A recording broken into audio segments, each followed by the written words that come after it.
here tonight for the regular meeting of the Port Angeles City Council. You know, it's tempting to do an April Fool's joke, but I'm not going to. So we're just going to proceed business as usual. Before we do the roll call, we did have a request from Councilmember Suggs last meeting to excuse her for tonight. If someone would be interested in making that motion, I would entertain it. I move to excuse Councilmember Suggs from tonight's meeting. Is there a second? Second. All right. Anyone opposed to the motion to excuse Councilmember Suggs from tonight's meeting, please state your opposition. All right, hearing none, the motion passes unanimously. So we know she will not be joining us. And Carrie, can you do the roll call, please? Mayor Dexter? Here. Deputy Mayor Carr? Here. Councilmember Meyer? Present. Councilmember Miller? Here. Councilmember Schroman Warren? Good evening. Councilmember Schwab? Here. Councilmember Suggs? Deputy City Manager Goings? Here. Attorney Bloor? And I'm here. Thank you. Thank you. All right, thank you very much. If you can please stand as you are able for the Pledge of Allegiance.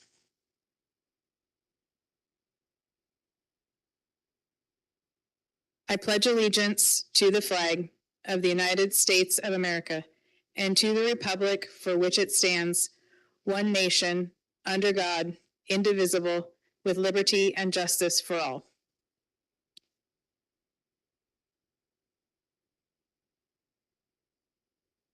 All right, thank you very much. Are there any late items from staff? Mayor, no late items from staff tonight. All right, thank you. Are there any late items from council? All right, hearing none, we will move on to public comment. So I will check the sign-in sheet first. While we're waiting, I will just remind folks that the first public comment period is for comments related to items on tonight's agenda. And if you are a virtual attendee, you can raise your virtual hand. It's down at the bottom. Or if you're a call-in, dial *3 and we will see your hand. Thank you. I will start in council chambers, and then I don't have any hands online right now, but if I have any, we'll go to them after in council chambers. So I will go to, we'll start with Stephen Paleo. And at least the folks signed up probably know, but I'll state it just in case anyone else wants to speak and hasn't before. Name and whether or not you're a resident. And if you're here, the lights will keep your time for you. Great. Stephen Paleo. I have a couple businesses in the city, but I live outside in the county. I just want to speak a little bit to the LTAC. I feel like there's some inconsistencies or a lack of understanding. It's been one of the most overfunded budgets, and I just want to make sure that if the council can somehow direct them to, I guess we have to have a minimum reserve, but some reason maybe it's okay to have a maximum amount. I think we need to make sure that the LTAC committee understands they have a fiduciary duty to invest that money into our community. Secondly, I would just say the LTAC meetings of the last 2 or 3 or so have just been, I don't know, again, inconsistent. Maybe it's structure or method, and a little bit unprofessional here as well. So I'd like to see us maybe try to maintain a little bit more respectful and professional manner in our LTAC meetings. That's it. Thank you, Stephen. Anyone else wish to speak at the first public comment period? All right, we don't have any hands online either, so we will move on to the consent agenda. Is there anything anyone would like to add to the consent agenda or pull from the consent agenda? Okay, anything anyone would like to add to consent? Drew? Yes, I'd like to add I2, the Teamsters Local 589 Communication Support Unit Collective Bargaining Agreement, approve and authorize. Any opposition to that? Okay. And as well as I4, the 2025 LTAC Fund Budget Amendment, adopt and request. Opposed. Opposed? Okay. So we'll add the Teamsters. Okay, I'll go ahead and read the consent agenda. The City Council minutes of March 4th and March 18th, 2025. Expenditure report from February 22nd, 2025 to March 22nd, 2025 in the amount of $4,636,945.37. Teamsters Local 589 Communications and Support Unit Collective Bargaining Agreement. Any questions, comments, or motion to approve? Move to approve. Second. All right. Anyone opposed to the motion to approve the consent agenda, please state your opposition. All right, hearing none, the motion passes unanimously. Okay, that moves us right along to item I1, and that is a presentation about the Mural Festival by Sam Garello, the Executive Director of the Port Angeles Waterfront District. Thanks for being here, Sam. You can go ahead and come up, and we will look forward to your presentation. I'll try to keep this kind of short and we can have some questions at the end. All right, so I'm going to be talking about the West by Northwest Mural Festival. Could we do the next? Thank you. So a couple of things that I'm going to be talking about during this presentation, going over murals that we have in Port Angeles now, kind of a bit of the history of that, and talking about, you know, the importance of that in our community, the inspiration for doing a mural festival now. Getting into some of the details about the West by Northwest Mural Festival, talking about where we see this going in the future and what we want to do with this after this first year, and then just kind of answering any questions that you guys might have about it. So next slide, please. So murals in Port Angeles are a big deal. There's a lot of pride for them in our town. We've had a couple of rounds of murals that have been installed in the past 30 or so years. In the 90s, we had a bunch of murals installed, like the Welcome to Port Angeles mural that's right on the Blackball warehouse as you come off of the ferry. The MV Kalakala mural on the old Bank of America building.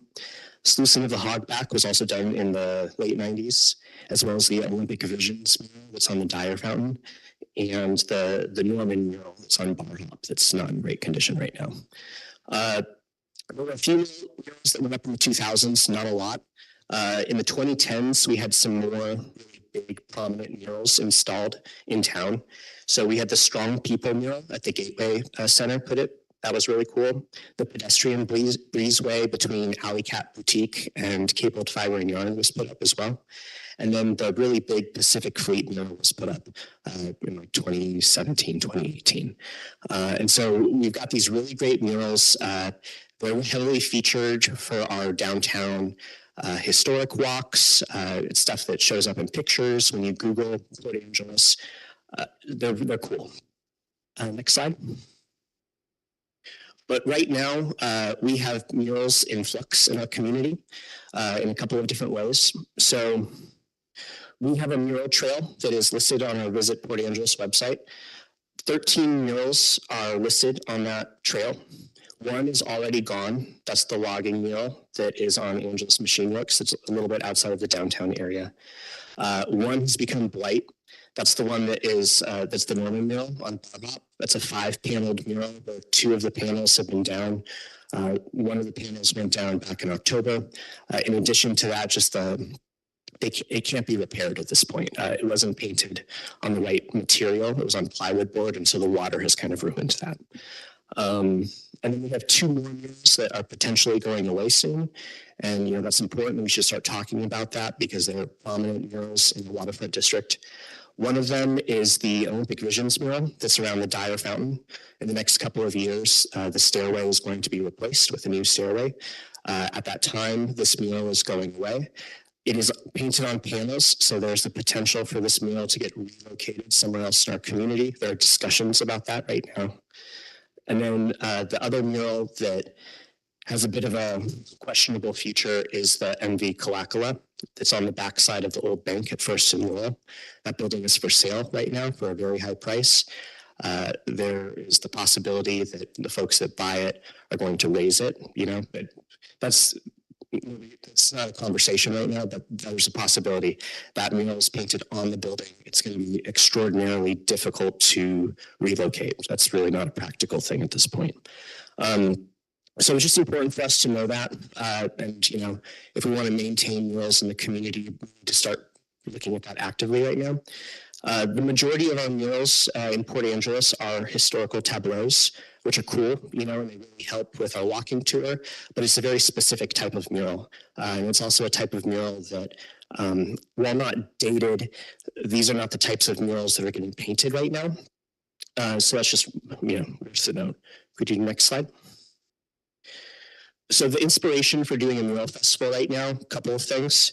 One, the value of murals in small communities is big.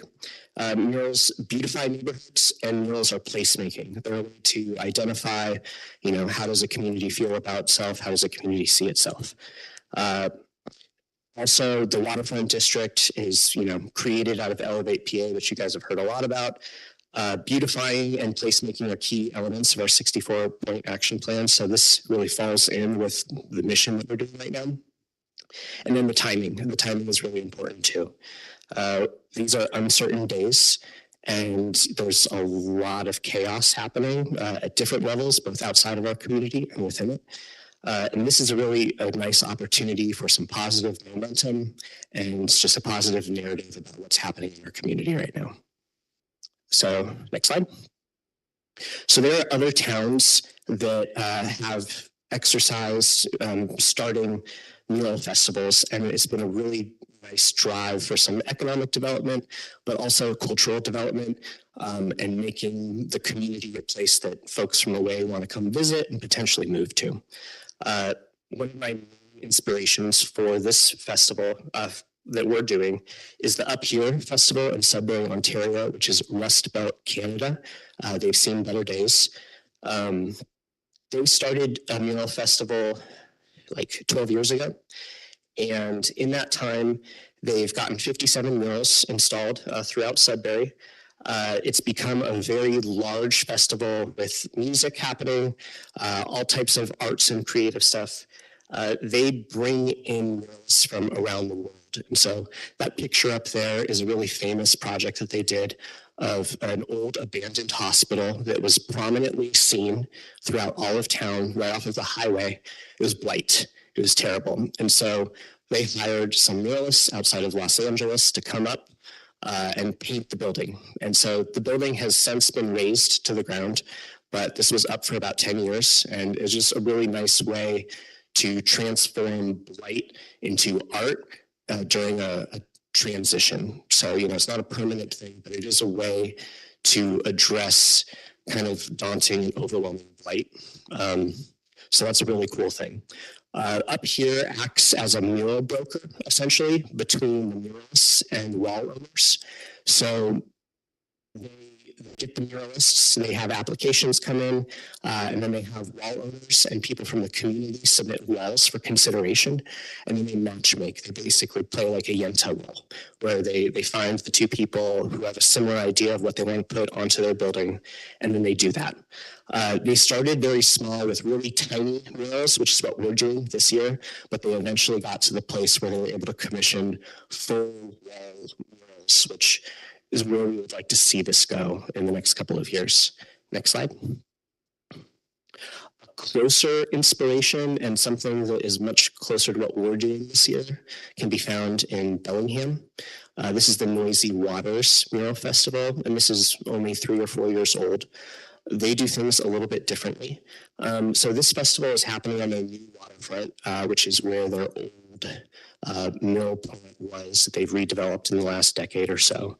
And they saw this as an opportunity to bring people to a new area that they hadn't been going to in the past. And it's been very successful for them. So the way they do this, they have much smaller murals, around 100 square feet, which is what we're looking to do this year. They're painted on panels in front of the public, and it's like an art event. It's an art festival. They have live music playing. They have kids painting, all different sorts of stuff that's related to art, and it's an excuse to bring people down onto their new waterfront. The murals are juried. Winners for this year are then selected to paint massive murals on the sides of full walls the following year. And so they get $15,000 contracts awarded to them, and that's funded both through the Whatcom County Foundation, their Community Foundation Fund, and then also their LTAC from up there. So they also act as a mural broker as well. So that's 2 of the festivals that we're kind of looking at to emulate here. Next slide. So what are we doing? We are doing the West by Northwest Mural Festival. It's taking place at the end of this month from Thursday, April 24th to Sunday, April 27th. We're going to be having 5 roughly 96 square foot murals. That's 3 4x8 sheets, just FYI. And they're going to be live painted at the hub. And so the hub is going to be open to the public at this time. We're going to be having some live music playing there, kids face painting. There are going to be some presentations from the muralists to student artists in our community. Hey, how do you make a mural? How do you do it? The murals are going to be worked on during these 4 days, but not completed. It takes a while to make these murals done. They'll be completed by the end of May. And then the plan is for us to install them over the summertime. So we'll have them up, by like mid-October at the latest. Let's see, next slide. So what is the theme of our mural festival? Because you kind of need one for applications. Please don't roll your eyes. Who is Port Angeles? So it's a very pretentious sounding statement, right? What does that even mean? And that's kind of the idea. So Port Angeles is in a moment of great change. There are a lot of people that want to see things done both differently. We have a lot of construction projects happening, and there's stuff happening on the national stage too. So there's a lot of change happening right now. Change is inevitable. It's the only constant in life. So if you don't plan for it, it's just going to happen to you. Us as a community have a lot to say about our community, don't we? And, this is a really nice opportunity for artists within our community to say, this is what I think of Port Angeles. And, it's all positive stuff, right? And it's good stuff. And so, these are murals that are going to be up on our buildings in our waterfront district over at least the next 5 years. And so these are some of the public art that we're going to be looking at as new construction projects are happening downtown. So it's a way to, set the tone of what we want to see in our community. What it look like in 5 years, in 10 years. A lot of these murals that we have downtown have been up for 30 years. So, we want these murals to be up for 30 years as well, too. Next slide. So the nitty gritty, like how are we doing this? I was awarded an LTAC grant last year. So, that is funding part of this. The Waterfront District has won a number of grants from outside of this community that we will also be using to fund part of this. And we're exploring the possibility of utilizing a facade improvement grant. That's something that we're working on right now to see if this works as a model, basically. So the Waterfront District owns and commissions these murals. We share maintenance with the wall owner for 5 years. So basically, we wanted to find a way to get murals up on buildings downtown. And they're expensive. It's really expensive to get public art up. And so we wanted stuff to go up on buildings, but it was a hard sell to get building owners, especially right now, pennies are tight, to invest, massively in putting art up on their buildings. And so, a lot of the big murals downtown are not owned by the building owners, right? They were donated by like the Northwest Rotary Club, things like that. And so we saw this as a way where, we can step in. We own them, but we own them in the way where, it's our responsibility to make sure that they don't become blight, right? Like that is our ownership of these. The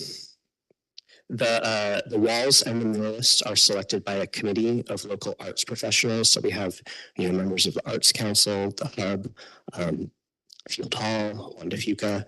So, it was a relatively small group for this first round, but we're very open to, we invited the Fine Arts Center. It's hard to get everybody together in a room right now, but it is very open to, all of the other arts organizations in town for future years. Next slide.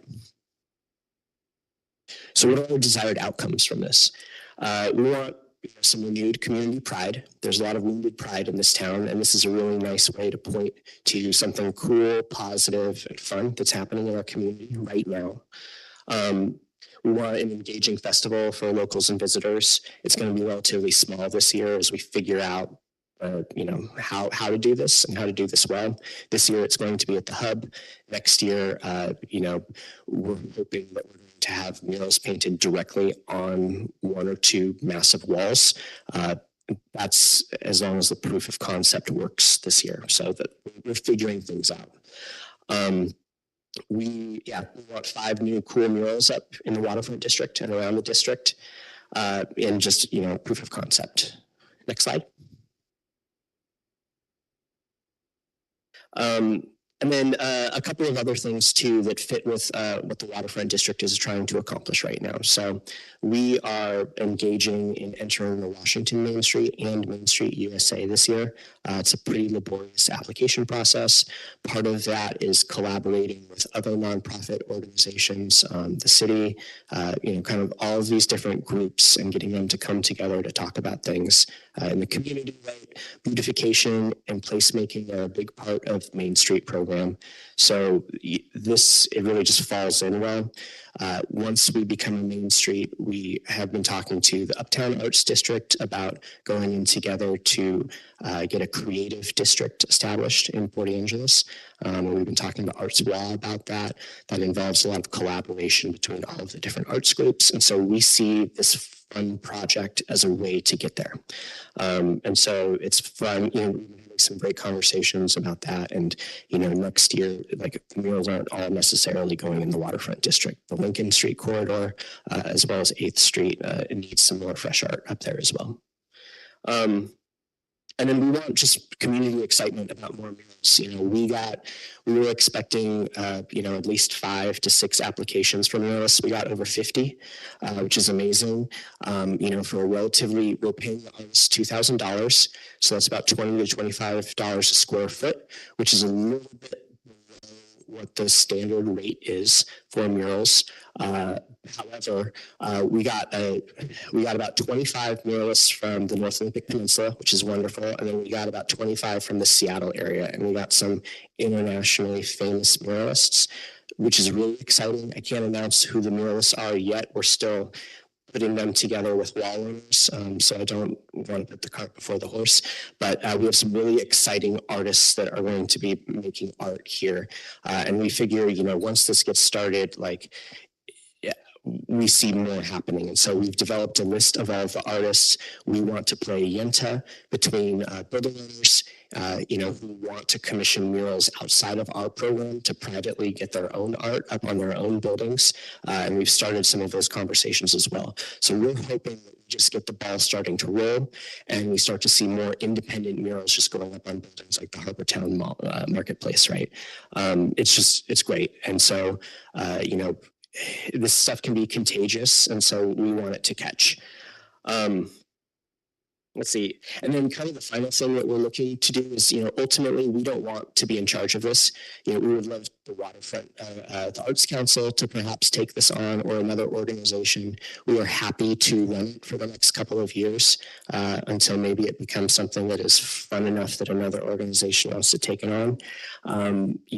It's a lot of work. Next slide. So, what next? What are things that we're looking at a little bit down the line that are exciting?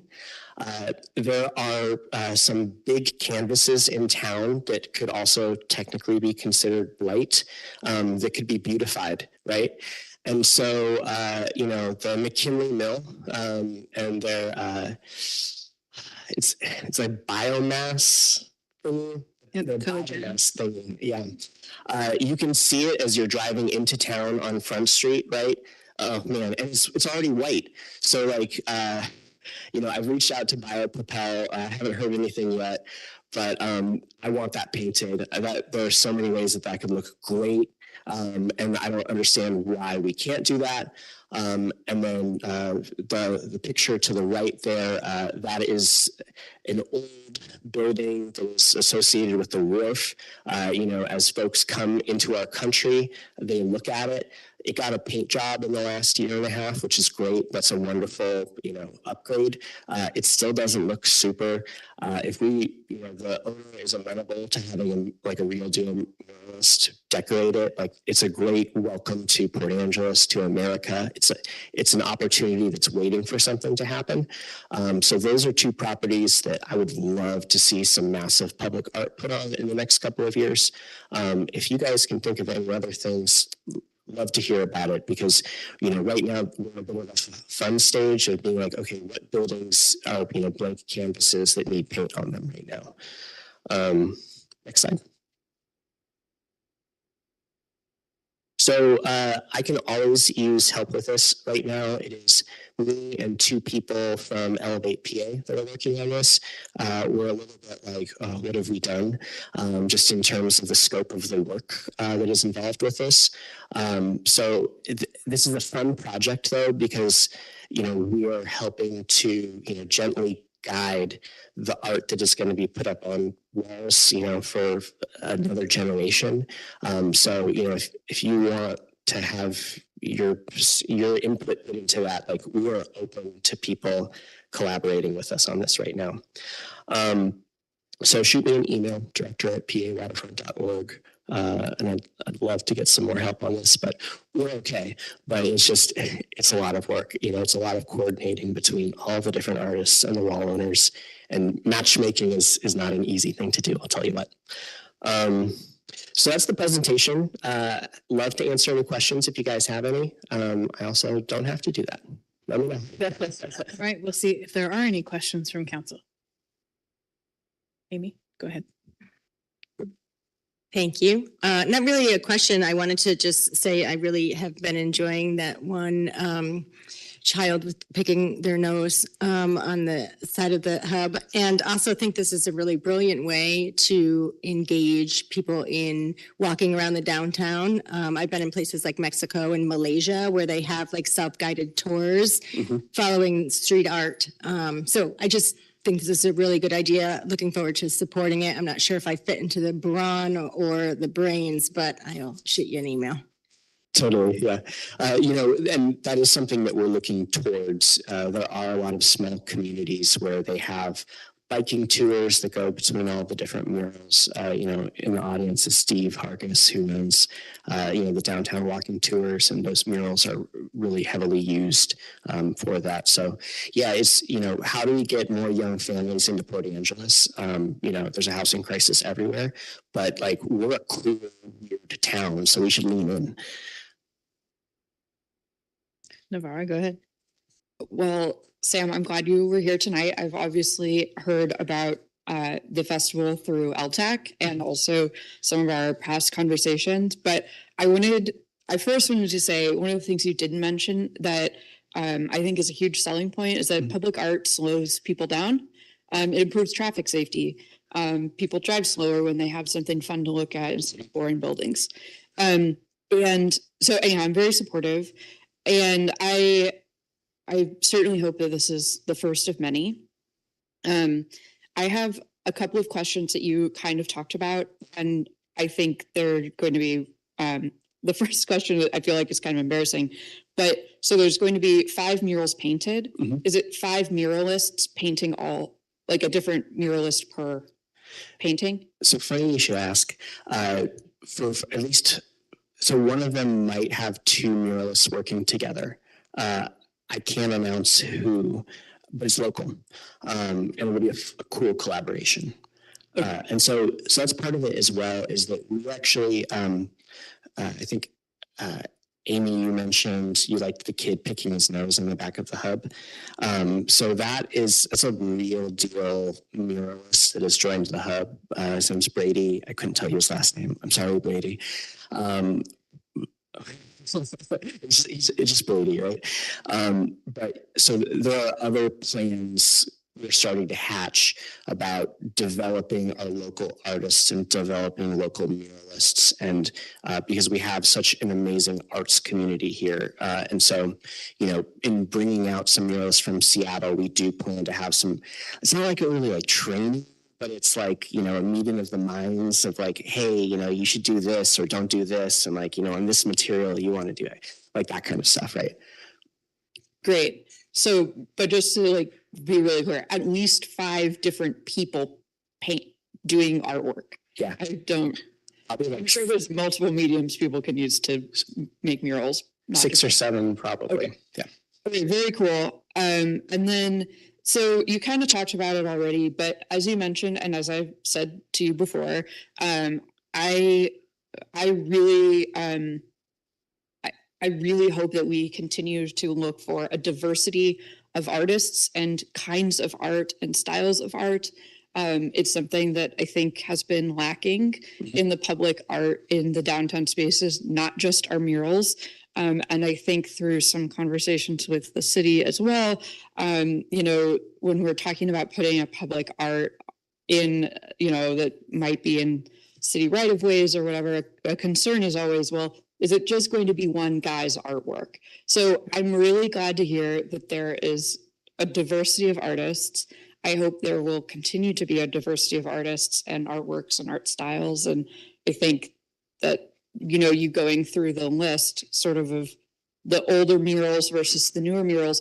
I mean, even the newer murals really still have one cohesive style to them, which is lovely. I'm not trying to knock it, but I think that's one of the things I'm really excited for this festival is to continue to make sure that the artwork we have, and as you know, Sam and I've been at a few art council meetings together as stakeholders, I guess. Yeah. And so to just be in those conversations and hear sort of the direction that I think public art is going, you know, in more than one front. And I just want to say that I hope we can keep, I think it's clear from the people you mentioned as a part of the selection process, but just that I hope that that continues to be at the forefront as it is this year.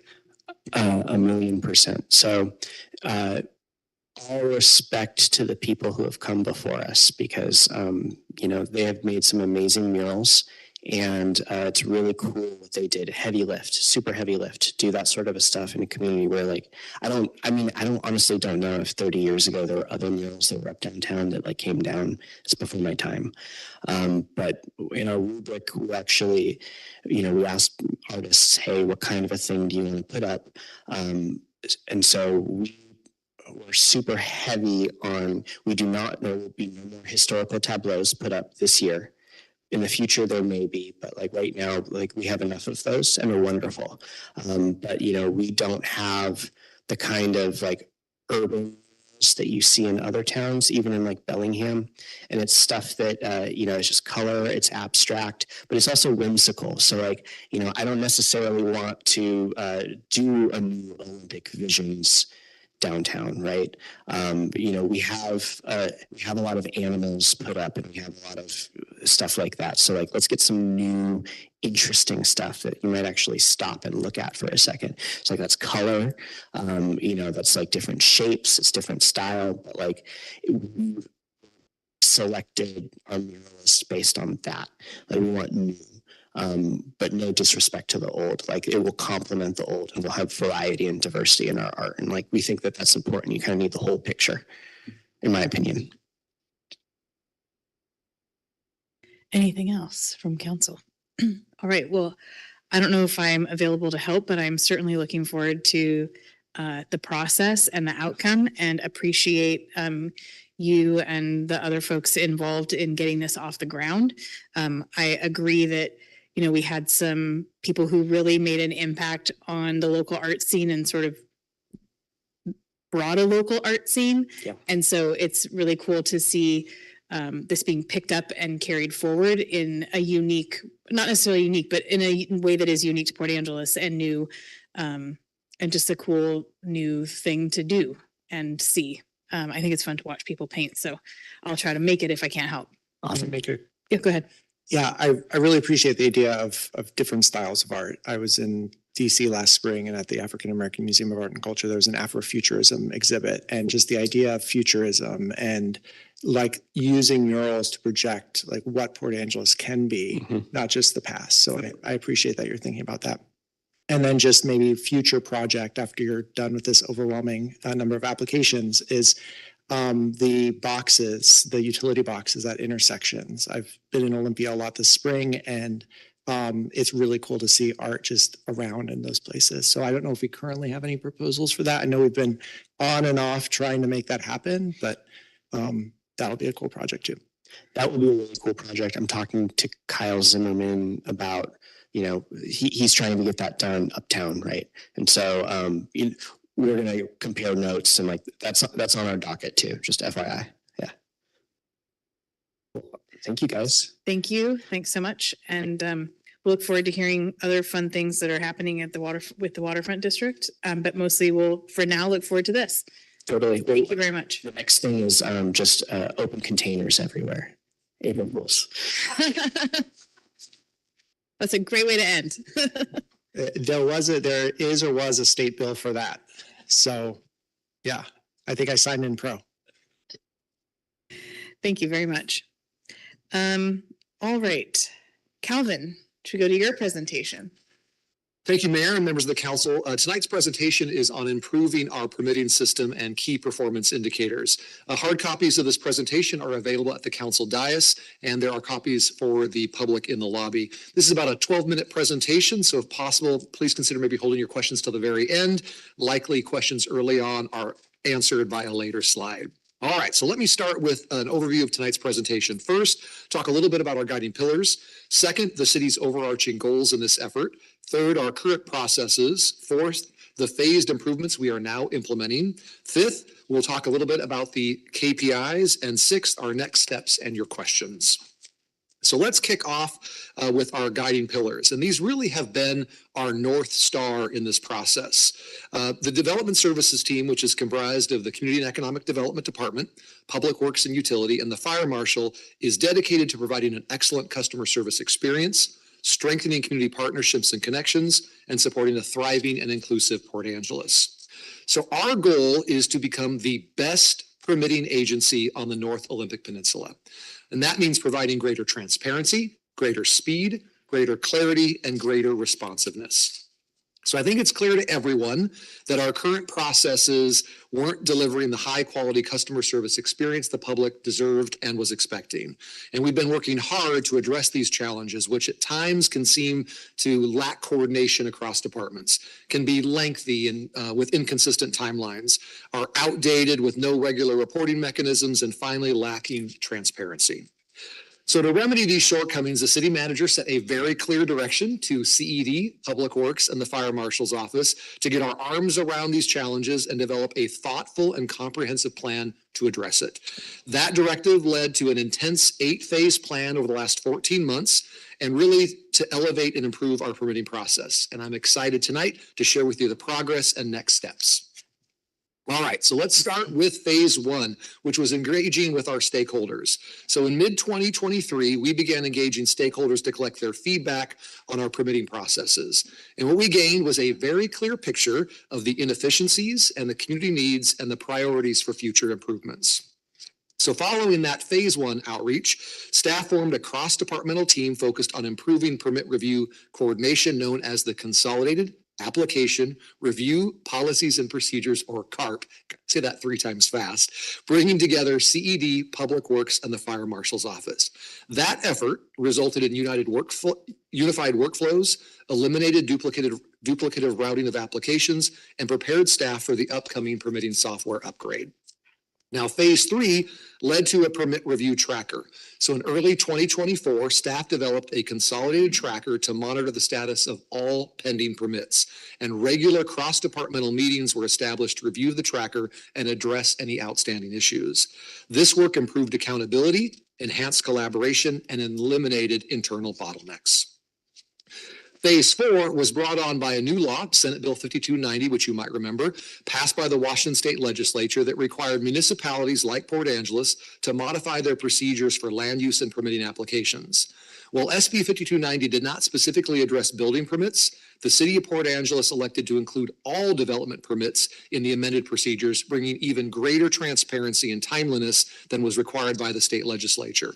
Now, the staff has been spending the last several months preparing for this change, with significant updates being made to the municipal code to establish clear timelines for review, allow for concurrent reviews, enhance clarity and consistency by consolidating scattered procedures into a single cohesive system, and by doing so, setting clear expectations and increasing the city's accountability.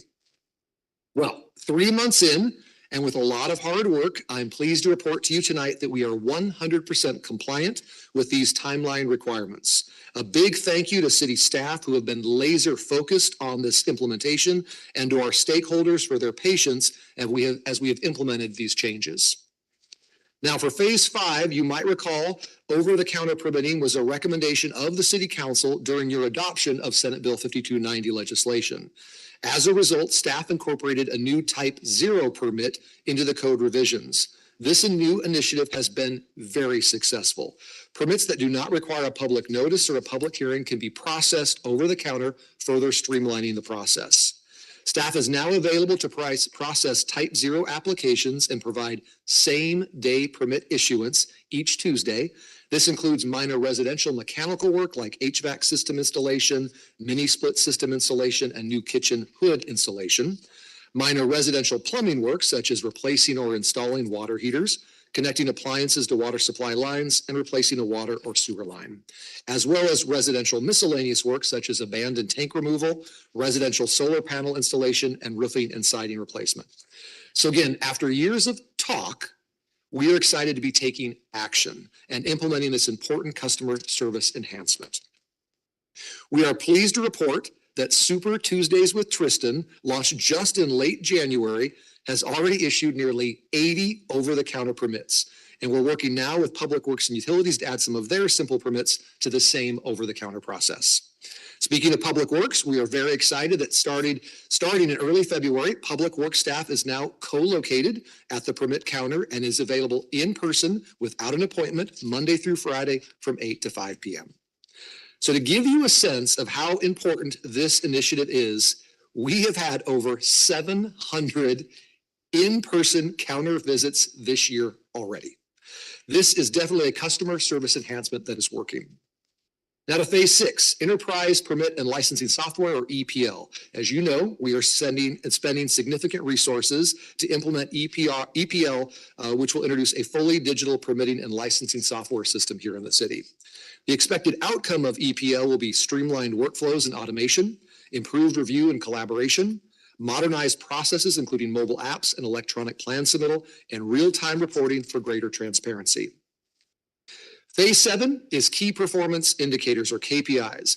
You may recall way back in November of 2023, the council approved Ordinance 3723, which revised the city's master fee schedule. As part of that effort, council passed a specific reporting requirement to enhance transparency and efficiency in the permit review and approval process. Specifically, the council's legislation stated 4 months after the Tyler Enterprise Resource Planning effort is fully implemented to upgrade the city's permitting software for the development review process, the directors of CED, Fire Department, and Public Works will present key performance indicator dashboard to the council and report regularly thereafter. The KPIs will be developed in collaboration with key community stakeholders. Well, we are pleased to be before you tonight, months ahead of schedule. So to assist with that process, staff met with key stakeholders on January 17th to discuss the KPI initiative. Representatives from the following organizations participated in that forum: Chamber of Commerce, EDC, Waterfront District, Habitat for Humanity, North Peninsula Builders Association, Association of Realtors, PA Business Association, Port of Port Angeles, PBH, and others. And I'll share a little bit more about the KPI initiative in just a moment. So now looking ahead to phase 8, staff will use these KPIs to develop a transparent permitting system that alerts staff when reviews risk being late. It will create automated reports that provide detailed permitting and statistics, enhance transparency, and demonstrate whether staff meet the KPIs and evaluate employee performance accordingly. Real-time data will be used to increase staff accountability and make continuous and results-driven improvements. This will benefit not only staff, but the council applicants, and the public by providing valuable insights into our overall success. So now let's get to the specifics. The forum mentioned earlier brought together key stakeholders to craft the KPIs. Now, I won't say that there was unanimity, but this does reflect the general consensus of those who participated in that forum. So KPI 1, onboarding and training forums. Hold at least 2 educational how-to sessions with the development community prior to the launch of the new portal and explore beta testing with high-frequency users. KPI 2, customer satisfaction score. Once implemented, the city will gauge customer satisfaction through surveys focused on ease of use, transparency, and overall experience with a goal of an 80% satisfaction rating or higher. KPI 3, permit application submission time.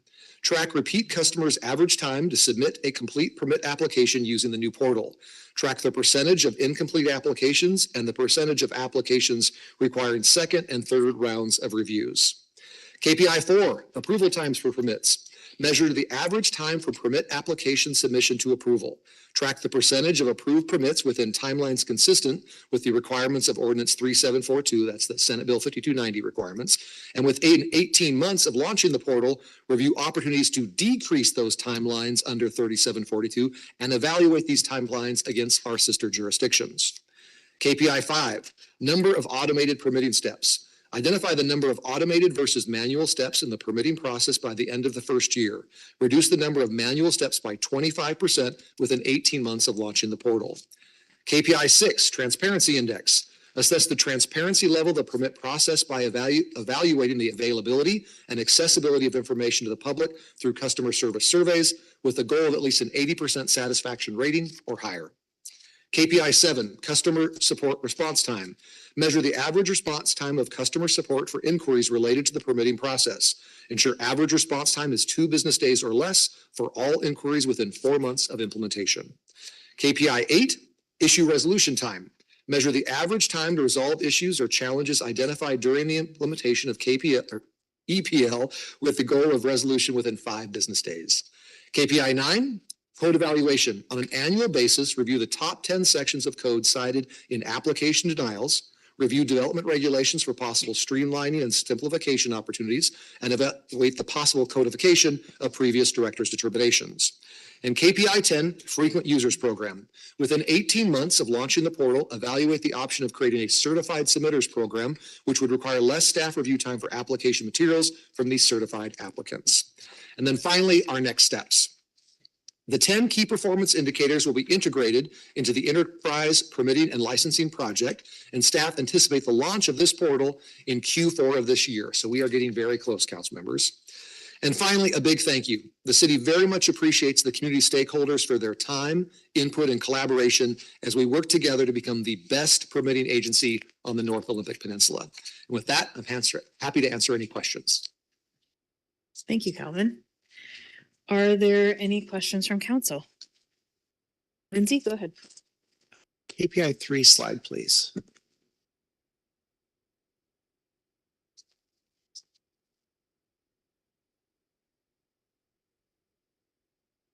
We're working on it.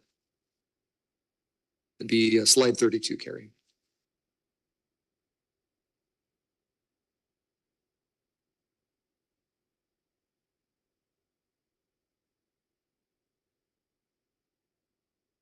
So this says track repeat customers' average time to submit.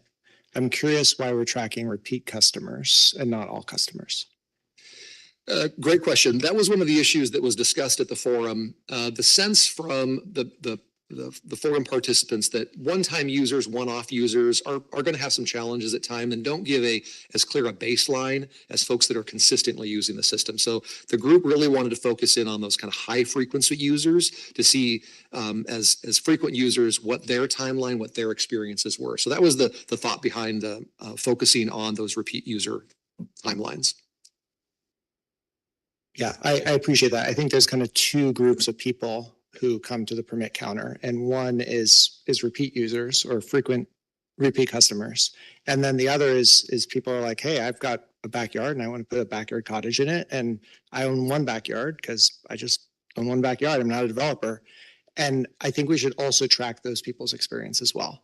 And we can always split the sample into two different groups and see if there's differences in results for repeat versus one-time customers. But our goal really should be that somebody can come into the permit counter at 8 a.m., maybe 8:30, I forget when we open, and leave by noon, ready to build that afternoon. So I think this is a step in that direction, but we shouldn't just be building the system for the professional developer community, although it should definitely be better for that community, but it should also be available for people who are like, hey, I have one backyard and one backyard cottage, and I want to make this work. Thank you, Councilmember. We'll make that adjustment. Thank you. I lied about the sun. Joke's on me. Brendan, go ahead. Yeah, this is great. Thank you so much for doing this. This is what we asked for. I understand, the timing, like Lindsay said, it's great to have sort of as much data as you can get. I understand, like you said, the reason for, repeat customers, limiting the variables will get you better, cleaner data, and refining the process. But yeah, this is really good. There was a lot of, I think we had a lot of questions about, trying to increase the time, getting things built, getting people here, having people at the counters, wonderful. The number 700, you said, just so far this year, wonderful. I think that having that face forward approach, a lot of stuff can be explained quickly when you talk to somebody face to face, as opposed to trying to communicate via email or on the phone. So all those things are going to get this moving faster and hopefully lead to more houses being built, more economic activity in our community. And just really happy with this. So thank you. Thank you. Thank you, Brendan. Amy, go ahead. Kind of feeling bad for Tristan right now. Probably had no idea what he was signing up for. My favorite is number 9. I think that is a really good idea to, a really good way to evaluate where changes can be made. I think that was really thoughtful. Also just wanted to say it's clear that there's excitement behind this. And a lot of work has been put into making these changes. You guys are overachievers, bringing this to us months early. And now our expectations will be higher. So, but thank you. This is really well done. I appreciate the presentation and all the information. Lindsay, go ahead. Just piggybacking on that, I think 9 is a great evaluation as well, and a good way to identify what the needs are. If we have some things that are actually like repeatedly good reasons cited in applications, though, those might stay in the top 10 list. Like a good song just stays there for a long time, and there's a potentially good reason for that. So I'm wondering if maybe like we add something of like check the ones in position 11 just in case it's a new one, if that makes sense. I'm not quite sure how to say that, but if we end up with a top 10 list in 5 years, that is like, yeah, those are actually good reasons for these denials. We still want to be fixing our code. Excellent. Anyone else? All right. Mayor, if I could just again, go ahead. thank you to my colleagues, the Director of Public Works, the Fire Chief, the Fire Marshal have been very helpful and collaborative as we've kind of created this development services team. I also wanted to introduce Chris Jackson, who is wearing 5 or 6 different hats and is going to be really leading this charge and the dashboard. And so I just want to, again, thank the city staff and our stakeholders who were really instrumental in getting this before you today. Thank you. Yes, thank you. And thank you for the presentation. It's great to get an update. And we look forward to, for lots of reasons, the Tyler stuff coming online. Lindsay, go ahead.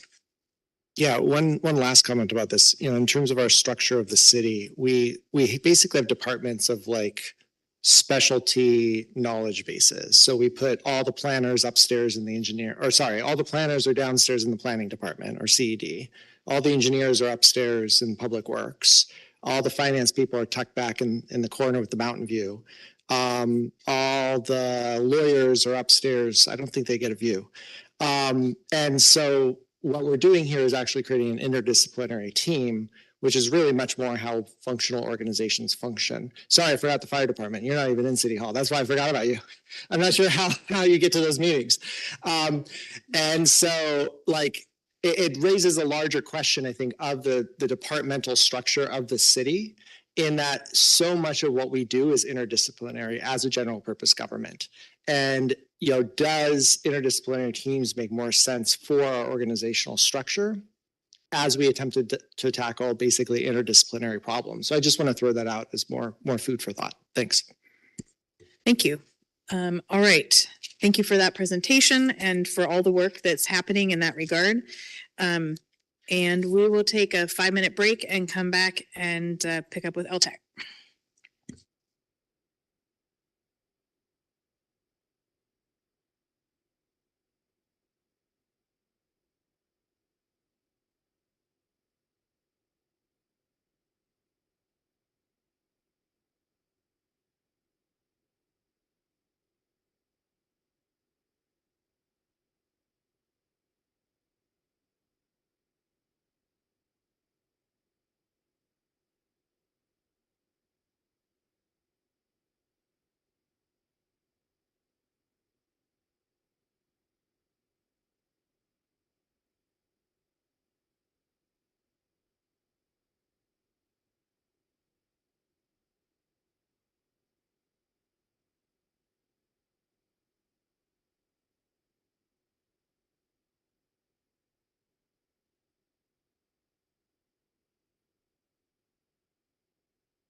All right, we need to reconvene. Our break is over.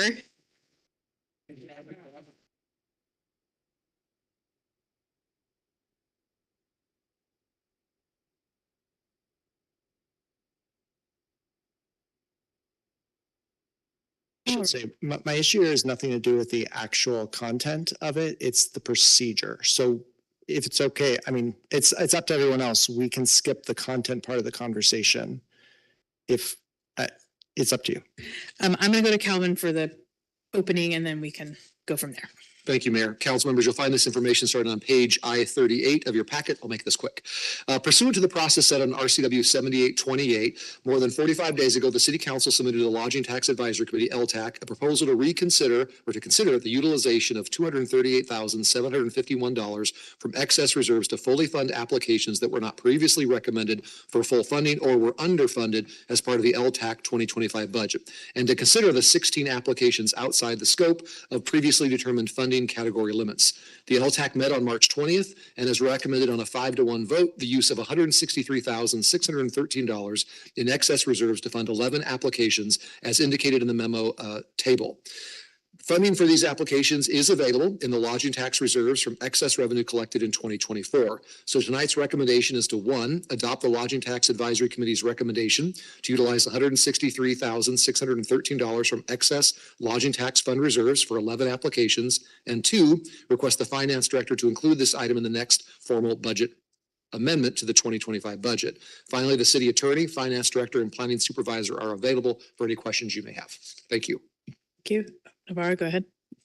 Also, just, I have to say it, I have to recuse myself for whenever we start talking about the votes or the motion, if a motion is made, but I did want to make myself available as well for any questions that may come up before that happens. Thank you. Lindsay, go ahead. Can I just ask for clarification? What was that RCW chapter number? A reading from the memo, it's 6728. Okay, 6728. So that is the RCW chapter on lodging tax and the collection of lodging tax fees. And it sets forth specific requirements for how the city decides how to spend this taxpayer money. So I know that we said there are no April Fools. Today, I guess this is my version of April Fools, because as a lawyer, I think this is a little funny, maybe April Fool's joke. Anyway, so this is not a normal, let me explain the issue here. This is not a normal advisory committee recommendation. So our choices are limited by the statute itself. You know, if the Public Safety Advisory Board comes to us with a recommendation, it's really just something that's kind of gone through a process. We can do whatever we want with that. In this case, the statute reads, quote, the municipality may choose only recipients from the list of candidates and recommended amounts provided by the local lodging tax advisory committee. And that's in that RCW 6728-1816, subsection 2, subsection B, subsection II. So we can only choose things provided by the local lodging tax advisory committee. So there has to be a local lodging tax advisory committee making a recommendation. So to have a lodging tax advisory committee, that's also defined by the statute, and it defines the composition of the members of the lodging tax advisory committee. It says, quote, the committee membership shall include A, at least 2 members who are representatives of businesses required to collect tax under this chapter, and B, at least 2 members who are persons involved in activities authorized to be funded by revenue received under this chapter. That's in the same chapter, section 1817, subsection 1. Our legal department interpreted this provision to mean that, quote, the requirement of a balancing of persons representing collectors and users pertains to the number of positions on the committee, not whether each position is currently filled. So this issue of at least 2 members who are representatives of businesses, at least 2 members who are persons involved in activities authorized, our legal department said that that's about the number of positions, not whether each position is currently filled. There's an organization in Washington State called Municipal Research Service Center, which is an excellent source of information on local government, legal, and financial experts. Kate's on the board. Their managing attorney provided an opinion that said, quote, you asked whether there's an issue if one of the collector recipient seats is vacant, which I understand is the current situation on our LTAC. resulting in an unbalanced committee. Yes, I do see this as an issue, as the statute requires the committee made up of 2 collectors, 2 recipients, and 1 elected official. See RCW, this is the RCW I just read from. The LTAC vacancies should be filled before the LTAC makes decisions and recommendations about applications for lodging tax funds. So our legal department acknowledges that legal experts disagree on this issue. Our legal department wrote, quote, "As much as we respect the opinions of our colleagues at MRSC, this is matter in which legal experts have found disagreement," end quote. MRSC's opinion uses the actual language from the applicable statute, the word, quote, "member," rather than our legal department's interpretation, which uses the word "position," although that word is not used in the applicable statute. Personally, I think the rule of construction that the words used in statute are intentional, and member and position are not synonyms here.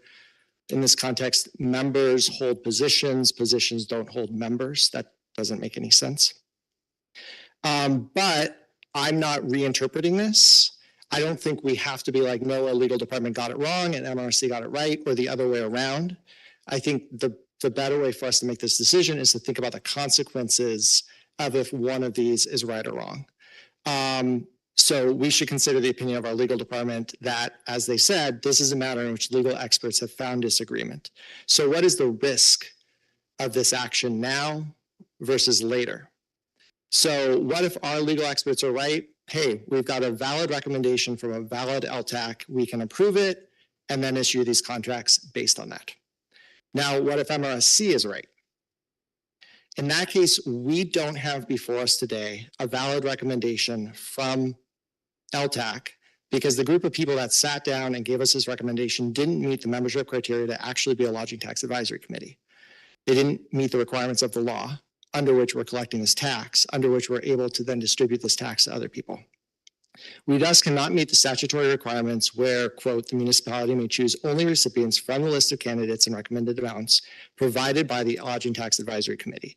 If we pretend that we do that and we vote tonight to pass this alleged recommendation from an alleged Lodging Tax Advisory Committee, our action won't be in compliance with the state law that allows us to collect this revenue. It will be what's called ultra virus, meaning it is outside the authority of the governing body to make. Right?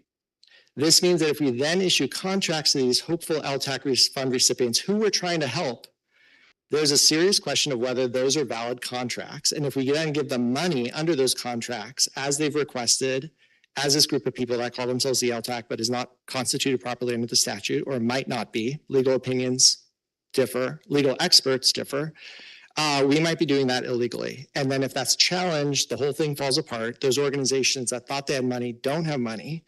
And honestly, they justifiably relied on the contract they had with us, and we have liability. So that doesn't sound like we're actually helping them, and we're not helping the city in that situation. So from a risk management perspective, I think I would go with the conservative decision that, hey, legal experts disagree here. Let's wait until we have an LTAC that legal experts don't disagree about its legal validity, the way it's constituted, and then get a recommendation from that properly constituted LTAC, and then approve it. So that means waiting a month or two until we fill the vacancy in the LTAC, and then they send us a recommendation. So I apologize. That was a long way of going around saying, I don't want to decide who's right or who's wrong, but we have a decision that, hey, this is a hard decision to make. We have a very easy fix to it, which is just wait a little longer and then give people like good money, not like questionable money. So I move to table the recommendation and direct LTAC to review applications after the vacant positions on LTAC are filled by committee members.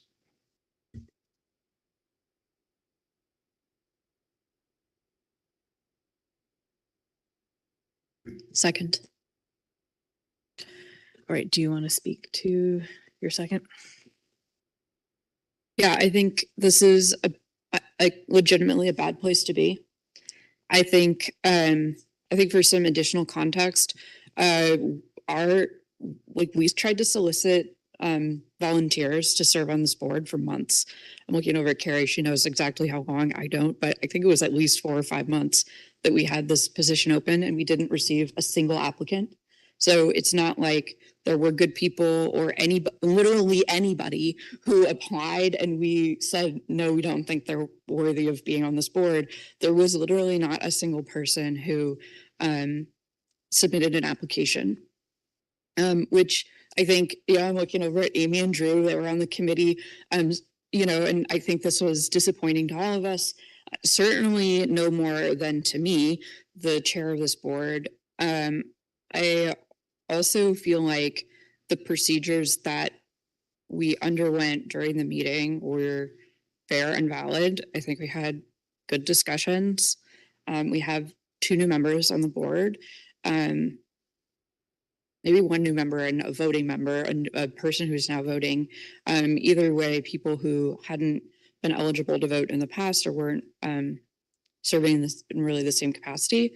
I think one of the things that we saw from the prior council decision was a lot of uncertainty by applicants who didn't know if they were going to be able to receive funding for the events that occurred during the times that the months where we did not meet as an LTAC.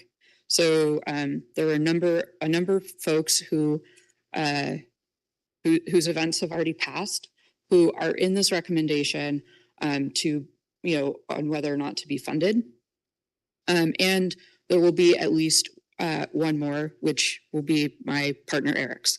And I'm saying that because, well, it's in the packet, it should be obvious and full transparency. And I also believe that, every single one of these grants that we give out is a reimbursement grant. So people have to spend the money to then receive it from the city.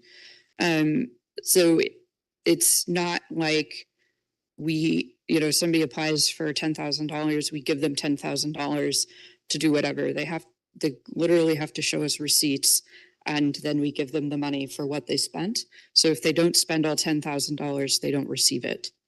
So those things to me certainly impact the way that I'm approaching this decision. It's like, I don't think, to me, I think that it's, as Lindsay said, it's just it feels very risky to proceed with a decision where somebody might be able to challenge that, and organizations that we chose to fund are then held up in essentially legal limbo. And I would prefer not to do that. Today was the closing date for the second round of position applications to be received for that position. So I hope, I'm pretty sure we have at least 1 applicant. I'm hopeful that we have a few applicants, because I always hope that we have applications for all of our positions on this board and every board. And I think it's a very important one. But I don't think that putting our nonprofits at risk of a challenge is, or at least I would want to know more about what will occur if and when a challenge occurs and what that looks like for our funds. Other council members? Amy? I am curious to hear what maybe our city attorney has to say, but I also, in looking through the minutes, it looked like most of the approvals were like a 5-1. So having 1 more vote didn't seem like it would actually sway the results. And I guess my worry would be what kind of risk we're putting these nonprofits at by not giving them the money. And so that's sort of also on my mind in thinking about what we have to decide. Mayor, council members, to go to Attorney Brewer before that, just I think one thing for the council to consider is the practical effects of this approach, which could be to set precedents that would give absolute veto power to any member of the LTAC. If one member didn't want to be there, didn't like what was happening, that member by this approach would simply leave and they would not have a full complement. So I think it's just something for council to consider, and I'll turn to Attorney Brewer to kind of walk through the city's approach on this issue and recommendation.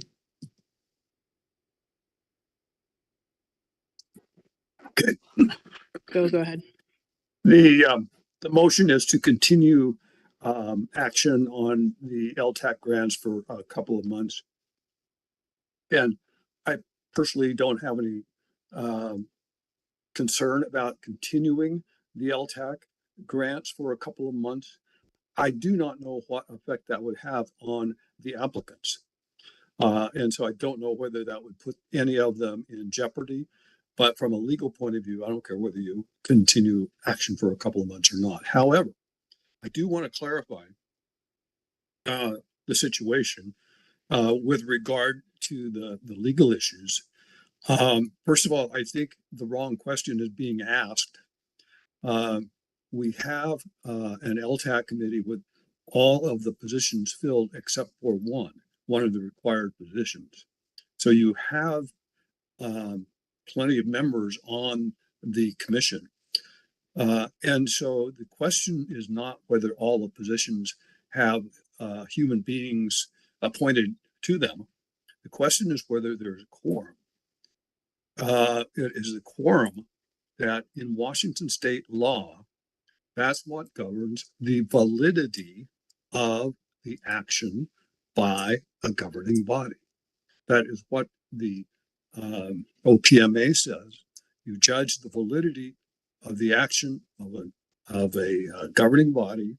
And I think in this instance, LTAC would be within the broad definition of a governing body. But the OPMA says it's whether a quorum exists. And that is the question to answer. And in this case, in the case of the meeting you're talking about, a quorum clearly did exist. And it doesn't matter why there's a missing member. You have a missing member tonight. Does that invalidate the city council meeting? No, it does not. No one would consider that because you have a quorum. The same thing applies to every committee, commission, board meeting in the state. That's in the statutes, and that is in numerous court cases. They all say what you look at to determine the validity of a meeting is whether there's a quorum or not. And so I think that is the question that should be asked. And there is a quorum in this case. And so I think the risk is very low. Just consider an example of for instance, the state statutes. They say that the number of council members in a city or town under a city manager plan of government shall be based on the population, and it shall be either 5 or 7. So that language, council members shall be in the number of 7 or 5, depending on the population. What the RCW on the LTAC says is a lodging tax advisory committee shall consist of 5 members. So the language is virtually the same. The language is virtually the same, but no one would dream of saying the city council of Port Angeles cannot conduct business because one of the members are missing tonight, for whatever reason, whether they have resigned and gone away or just out of town. So I think you have to consider the context and then consider whether you want to continue the motion. And then finally, I want to say also, we work with Municipal Research Center every week. They are a great resource. They provide a lot of good information, but they are not your attorneys.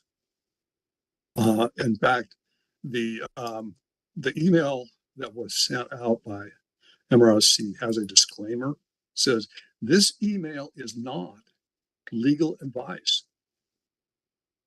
This email is not legal advice. And then emblazoned on their website, they have a further disclaimer that says MRSC is a statewide resource that provides legal guidance. MRSC website is for informational purposes only, is not intended as legal advice, nor as a substitute for advice of an attorney.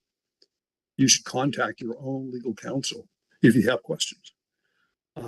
So the difference is, I just want to point out, if you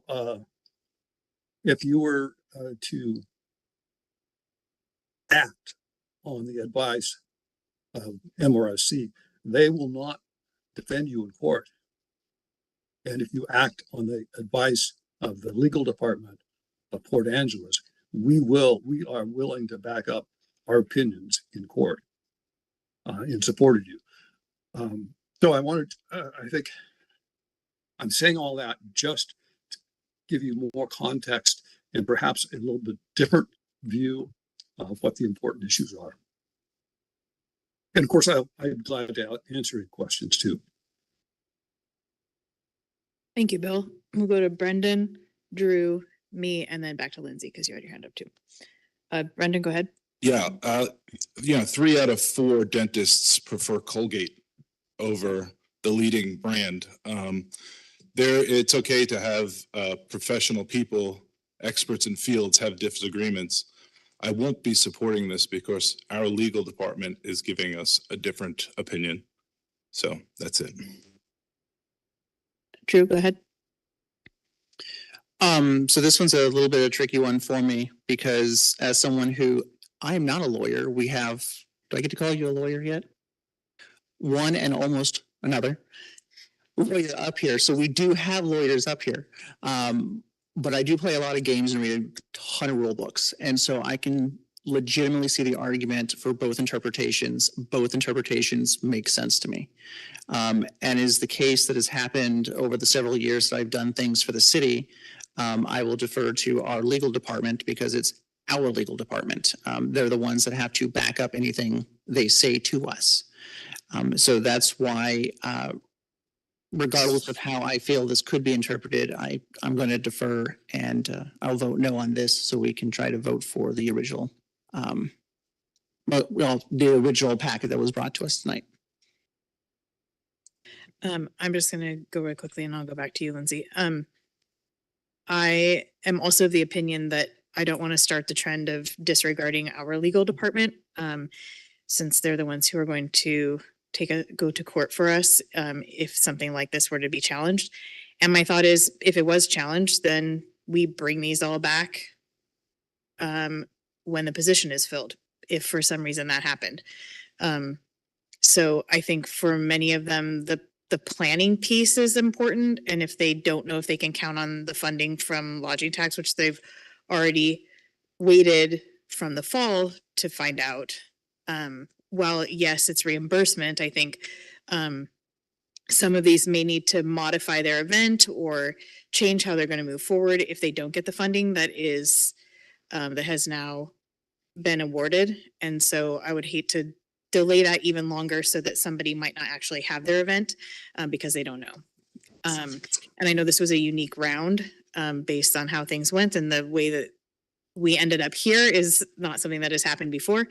But I still, so anyway, I'll stop talking and just say I'm not in support of the current motion. Lindsay, go ahead. All right, so there's this confusing issue of quorum, which is completely not applicable to the discussion we're having here. Because quorum means you have members who are not present at the meeting. Quorum is one requirement to hold a meeting. There are multiple requirements to hold a valid meeting. In this case, the statute requires that the committee membership shall include at least 2 members who are representatives of businesses, at least 2 who are the tax collectors, right? So this is an additional requirement that city council doesn't have, that other bodies don't have. Of course they have to have quorum. That's what gets to the vote issue. It's not a matter of, oh, there were 4-1 votes or whatever the vote was. It doesn't matter if the body wasn't legitimately meeting. Our attorney made some great arguments that he would be ready to make in court. That's great. I'm glad we're ready to defend this in court. I'm suggesting that we do this so that we don't have to consider whether we need to go to court in the first place. And it's not like we have to make a decision here. We can wait 2 weeks, 2 months, however long it takes to get these applicants in and then redo the decision, do the decision. So it's not a question of, oh, do we go with this or not? We don't have to make a decision right now. The consequence, what I said before, the risk management of saying, hey, let's wait till we have a solid decision where our legal department says legal experts disagree on this issue. So I'm not choosing MRSC's opinion over our legal department's opinion. I'm saying our legal department told us legal experts disagree. I don't want to waste time on this issue. Let's just do it right and then do it then. Thank you. Thank you. Any other comments? Amy? Wouldn't another consequence of waiting be that from now on, we would not be able to get a recommendation from LTAC unless, like, we're sort of setting a, there's a legal term. Thank you. So that in the future, this will also, we will not have a fully membered LTAC group. I mean, I don't know when we have. And so will we ever be able to then move forward with recommendations if we are now here saying that we require all the members to have been filled? I mean, I just feel like we're kind of setting ourselves up to never be able to give away this money. We'll go to Navarro. It's just a point of information.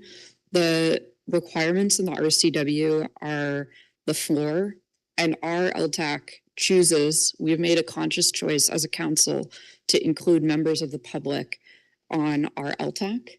And so for as long as I've been on the board, and I believe when Mike French was on the board as well, that we have always had the requirement, the committee requirements as set forth in the RCW as having 2 lodging tax collectors be on, have those seats be filled, and 2 tax recipients have those seats be filled as well. I mean, I've been thinking about this for 2 months now. And I think honestly, it's a really fascinating issue. And one that I don't really like being the test case of. And I think, I think there's just consequences either way. Like whatever we decide tonight, I think there are just consequences of that decision. And, and I think, I'm not saying that those consequences are bad or good, but I think, whatever we decide, this is one of those issues where I feel like there's just like the pros and cons almost don't outweigh each other on either side, or sort of cancel each other out in a way that I find very uncomfortable. Anyhow, just to say that, I guess. All right, let's vote on the current motion, which I believe I have correct, and you tell me if I missed something. Oh, you did? Okay. It's weird. It's not coming up. I believe the motion is that we table the this item, the lodging tax, 2025 lodging tax fund budget amendment, until the lodging tax committee has all required positions filled. The motion is to table the recommendation and direct LTAC to review applications after the vacant positions on LTAC are filled by committee members. Okay. Oh, there it is. Didn't pop up. Okay, I'm going to reread it just for the to try to be following the rules. So we have a motion to table this recommendation and direct LTAC to review applications after the vacant positions on LTAC are filled by committee members. All those in favor of the motion, please say aye. Aye. Opposed? No. Hey, No. Okay, the motion fails. To write this down. And you're going to recuse yourself now. Presumably someone will make a motion. I am. Okay, Madam Mayor, I move to adopt the Lodging Tax Advisory Committee's recommendation to utilize $163,613 from excess lodging tax funds for the 11 applicants. And 2, request the finance director to include this in the next formal budget amendment to the 2025 budget. Second. okay. Any discussion about the motion? Do you want to speak to your motion at all? Yeah, I'm glad that we came back and tasked LTAC to go ahead and look at the unfunded ones, and that if they didn't get all of the money, at least they got some of the money, and that will go to helping these events and helping our community and driving our economy and helping kids and so thank you. Okay. Thank you. I'm sorry, my mic was on the whole time. Anyone else wish to speak to the motion? Okay.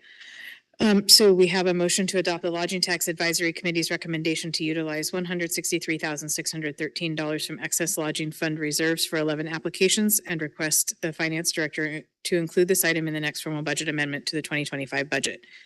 All those in favor of the motion, please say aye. aye. Aye. Opposed? No. Okay. Thank you. I have a new sheet, so we make sure we log the votes correctly, so I'm filling it out real quick. If someone wants to let Navarro know that we're done, that would be great. Give me just a second.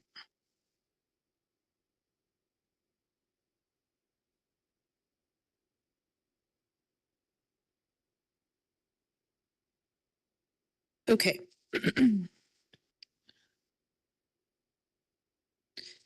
Thank you very much. We will move on to council reports. Oh, I was going to go with Latricia first because I keep going to Brendan because it's easier for me to look this way, but she's not here. So we'll start at Brendan. Yeah, just a couple of quick updates. North Olympic Community Media is moved out of the Lincoln Building now. We have placed the servers here in the city, moving to next steps to maybe try to find another place that we can actually hold some in-person stuff. For Column Transit, our general manager has decided to retire. Unfortunately for us, because he's been doing a good job. He was only there for about 2 years, but it's not often about how long you're at a place. It's about what kind of impact you leave there. And he did a really good job of helping get zero fare, doing so much that Jim Fetzer did over there, and we're grateful that he was there, and looking forward to the selection process of finding his replacement. And but there was something else, but I just can't think of it off the top of my head. But oh yeah, and just quickly, council has in council reports spoken about the tough time that some folks are having with the current federal situation and their feelings towards it, and how it can be, some folks are finding it really upsetting what's going on. Other people are pretty happy about it. It's a very diverse thing. And, I just sometimes rhetoric can get really out of hand. There's been a lot of attacks on, one corporation or another. Last year during the Palestine thing with Israel, one of our service members in Washington, D.C. lit himself on fire in protest. So it's really unfortunate sometimes when rhetoric can get people heated to a spot where they feel that they need to attack or make some kind of bold statement like our service member did.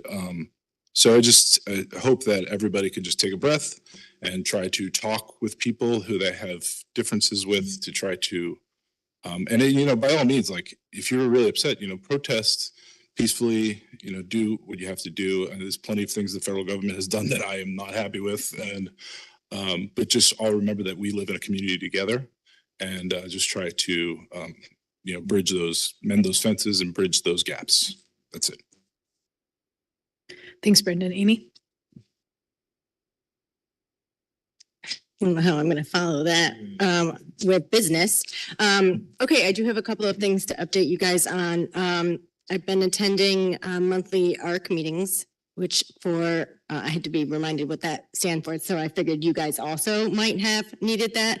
It is a ad hoc aligned response and care team, where it's a interdisciplinary team from the city. We have representation from the police department, fire department, parks, public works, me, and some other departments as well. And what we have been trying to do is to come together so that we can address and consider some priorities in the community, to look at them from a real eclectic way. And so keeping our spaces in our community safe, and looking at what are some different ways that each member coming in can address that. And so I just wanted to share with you some of the things that have been happening. We had identified a handful of priority areas in the community that we decided needed to be assessed in regards to sort of how those spaces are being used. And we've had some successes. Specifically, our first area was the Peabody Creek corridor. And we have done things successfully. Specifically, we got a trash can down there. And we put up some signs. And part of that priority space was also that the old firehouse, which you guys have just moved out of. Thank you, because I think that building is about to be condemned. And so we're also looking at how to do that in a safe way as well. I think you guys are probably pretty familiar that that building butts up against the Veterans Bell Park, which has also been sort of a hot topic on council before me. And so we're looking at how to best sort of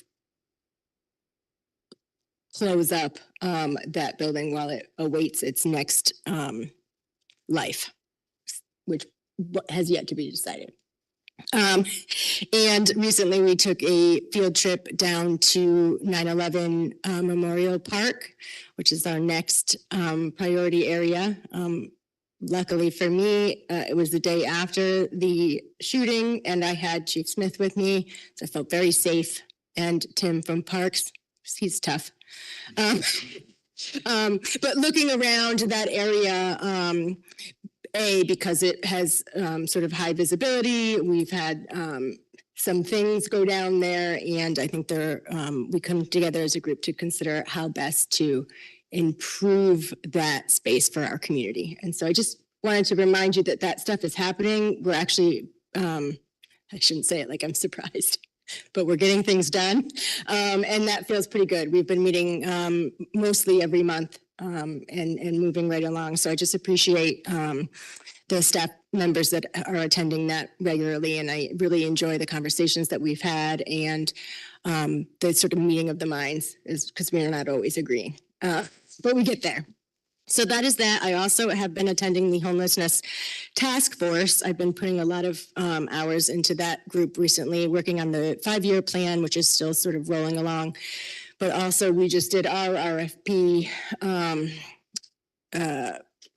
process. And we usually have, don't quote me on this, PDN, but we usually have like 1.7 million to disperse based on the requests for money. And this year we had about 55% less than that with the same amount of requests. And so it was a really difficult process. I know you guys probably have done that kind of thing. It was just really heart-wrenching.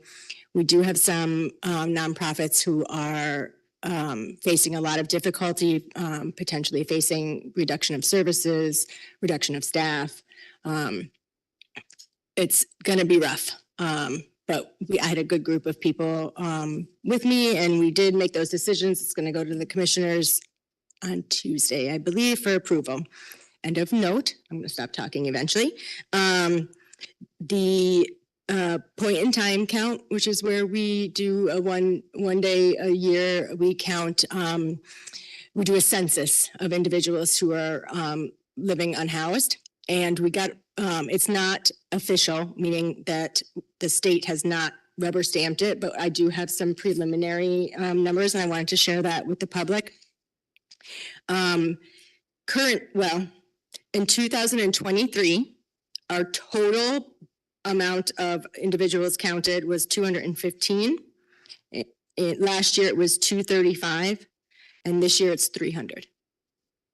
176 individuals living unsheltered, and 125 are staying at the shelter. Wanted to share that. And follow it up with, Serenity House gave me some flyers. They are doing a fundraiser. They're trying something new, and they're really going to need it. So I will have this, and if you need it, I will share it. Thank you. Thank you. Did you have a question for her?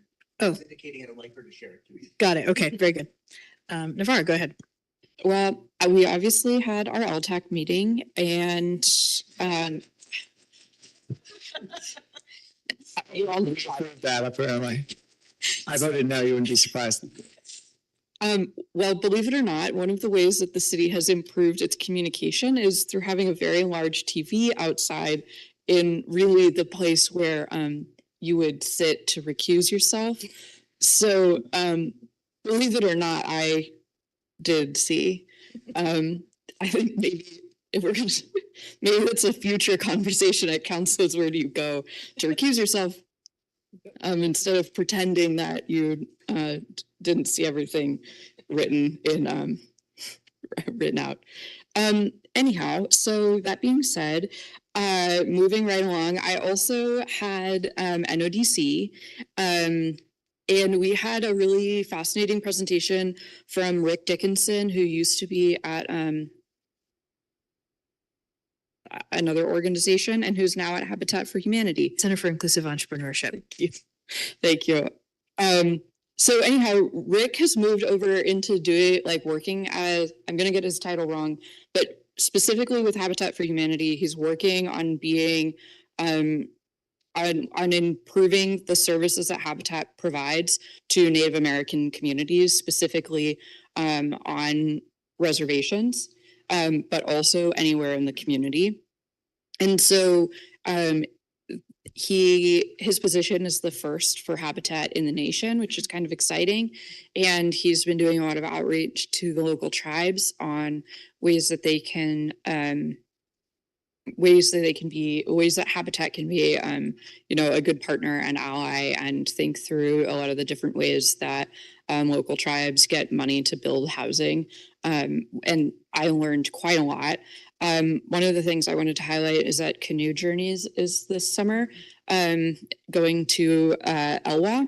And so one of the things that Habitat is doing is sort of donating their building crew and a lot of their tools that they have to partner with the tribe around, some of the areas on the reservation that they are working to partner on. So I thought that was kind of a neat project that I wanted to highlight.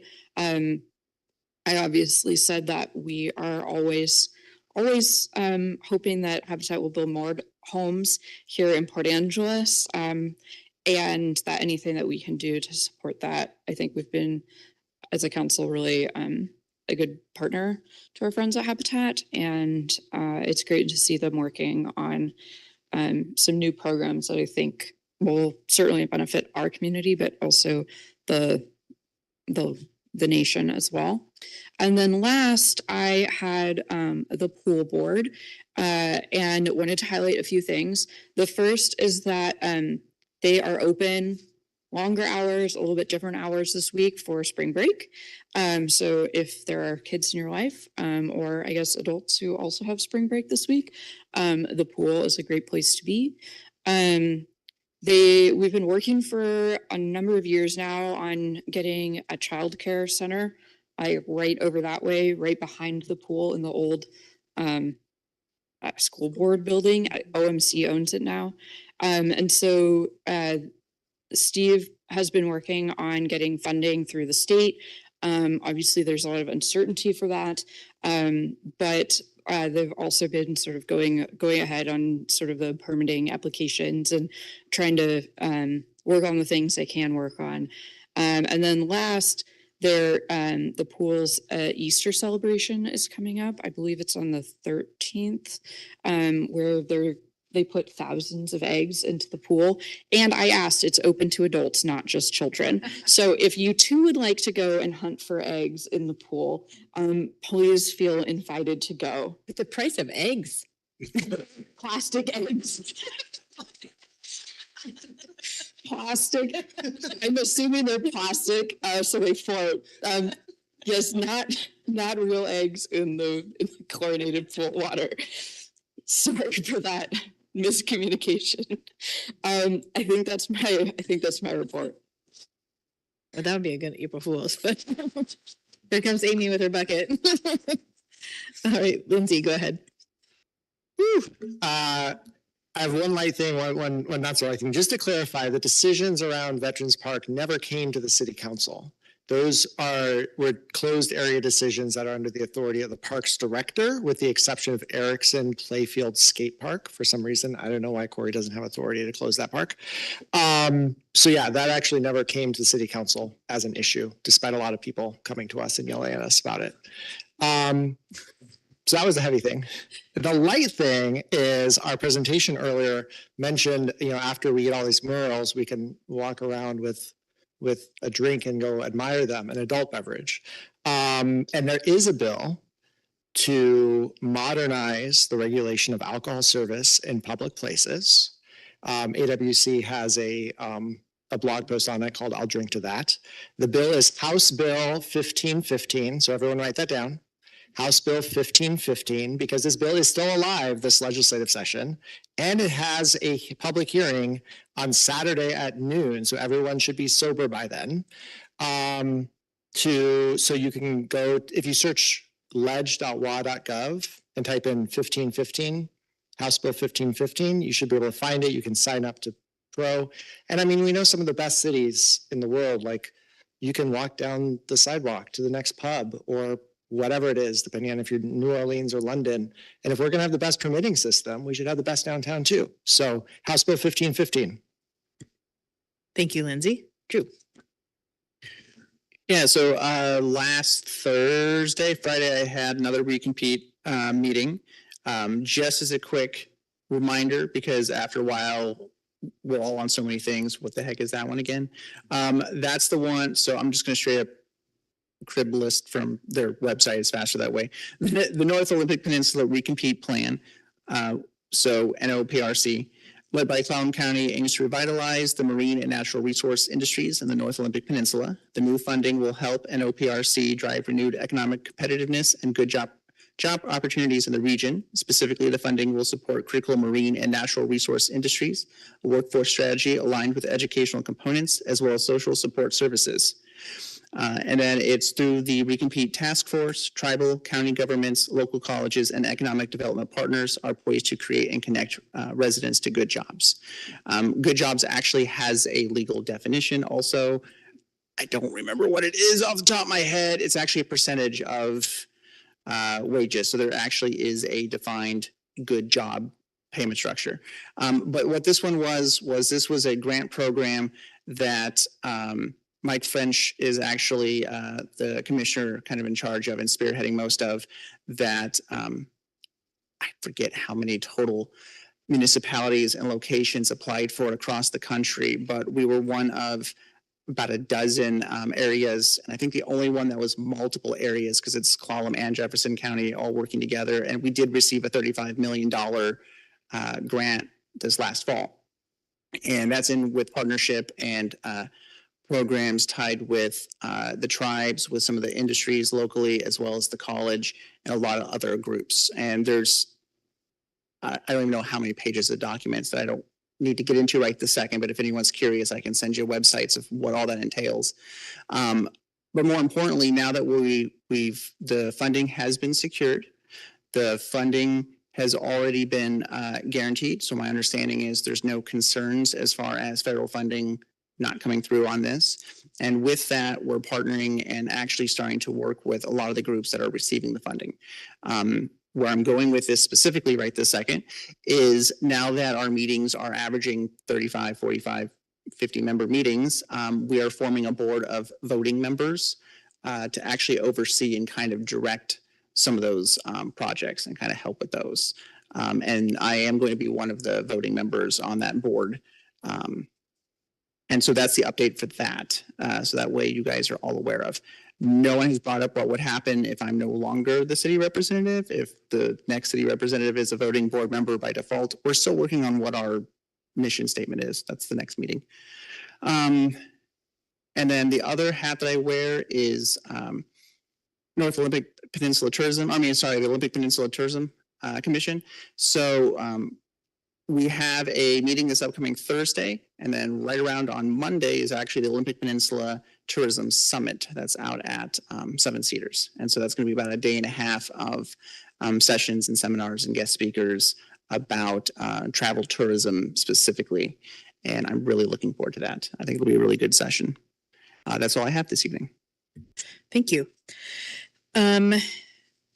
I will just point out as a reminder, because I think I've said this not too long ago, but a couple of my two most regular council committee assignment meetings are nonprofit boards who are not subject to public records requests and aren't necessarily things that I can report on or that I need to report on. Lauritzen Trust in particular, the trust says the mayor is a trustee, so I am. But we give financial support to widows in the county when asked, and with some limitations, but just a quick note on that one. While I was in between meetings, I will just mention, I was thinking that particularly Nathan and I went on Sunday to Bob Stokes' service at Studio Bob. It was very well attended. I learned a lot about him because Nathan spoke about his impact on Port Angeles, and some other folks spoke about his early life. He was a very interesting person. I had met him once or twice, but didn't really know him well, but was glad to be able to go with Nathan and represent the city at his service. I think it meant a lot to his family, his children were there, and said how touched they were to hear how much he meant to the Port Angeles community, and that it was really cool to learn more about that part of his life. And so thinking about the presentation earlier, I think Bob certainly is someone who is responsible for the initial art scene in Port Angeles. That is the end of my report. I'm just gonna stop there and we'll go to city manager report. Thank you, Mayor and Council. We have 8 items for you. Just one quick note for your calendars.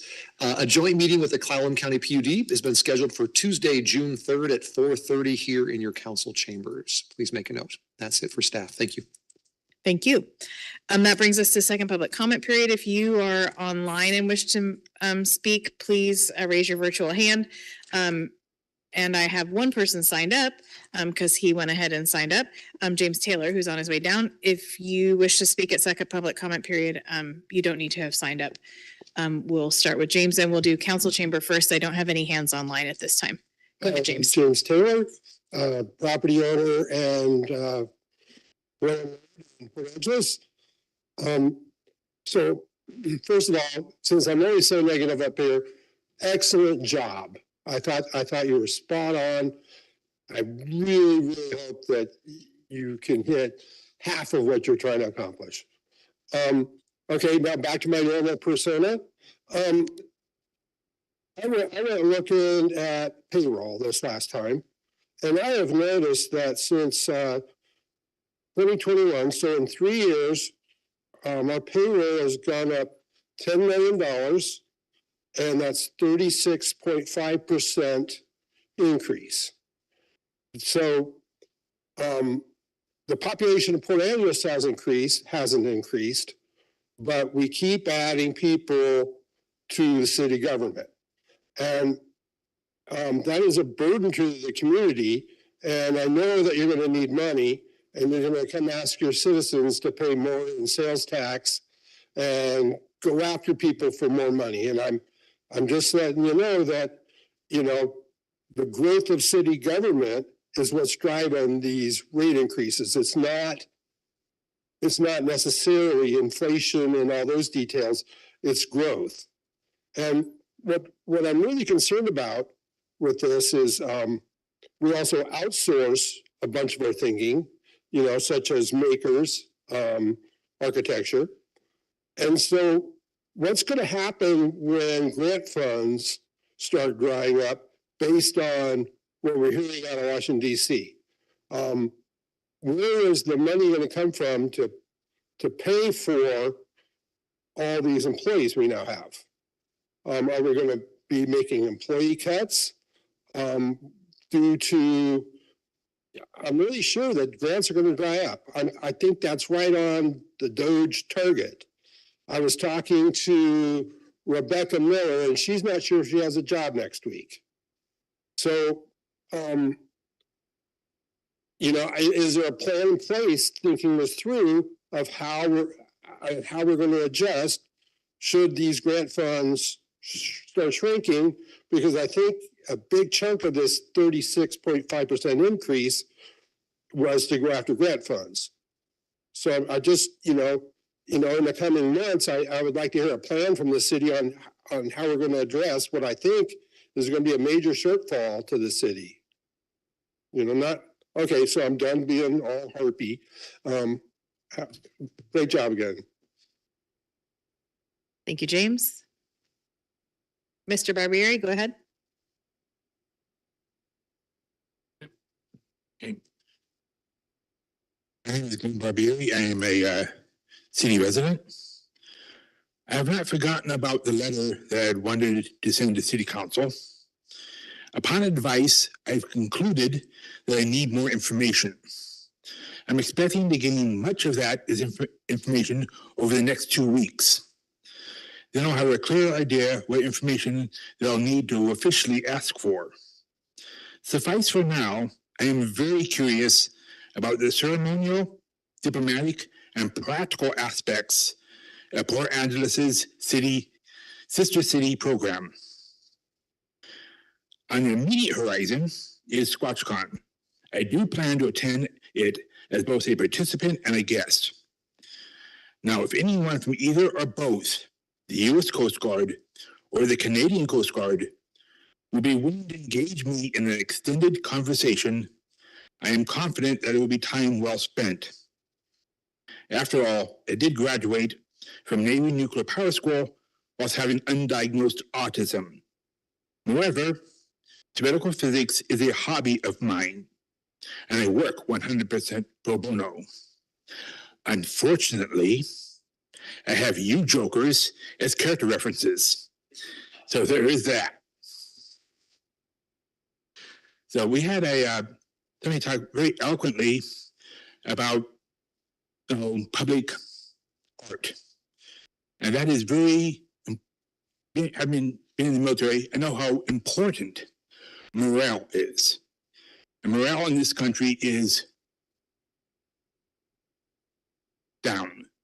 And that is a major concern, because when people have poor morale, that can lead to poor decisions, poor politics, anger, aggression, all sorts of things that are really not good for the general community.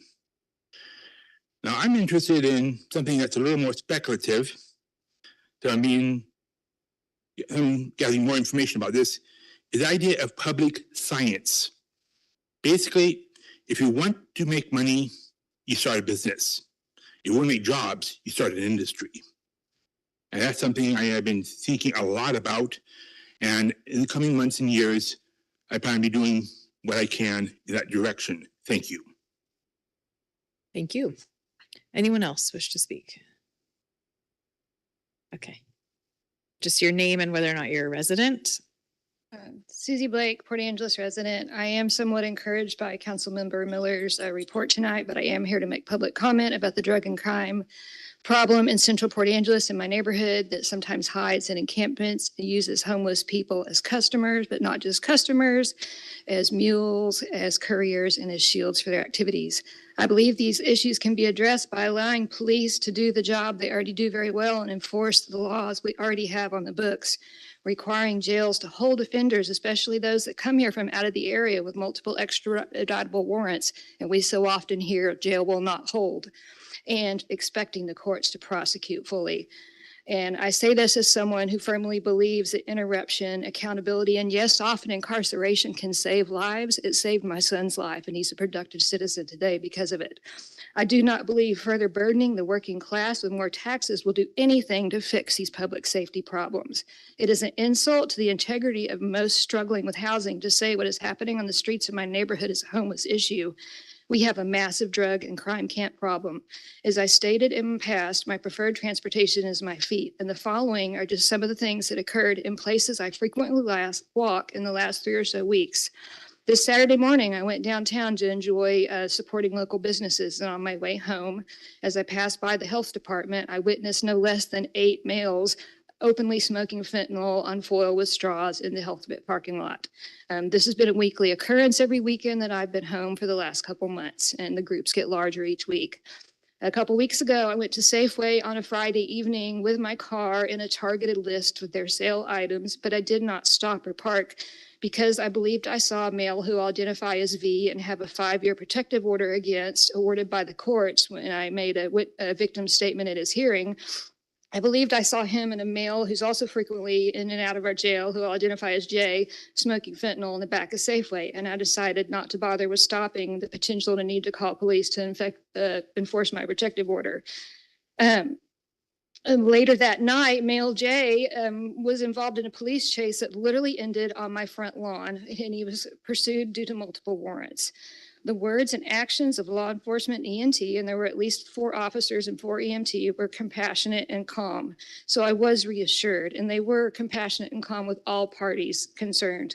Yet it was traumatic enough for me that my entire body shook physically for half an hour after they left. You see, I know that suspect has a history of violence against women and strangling his girlfriends.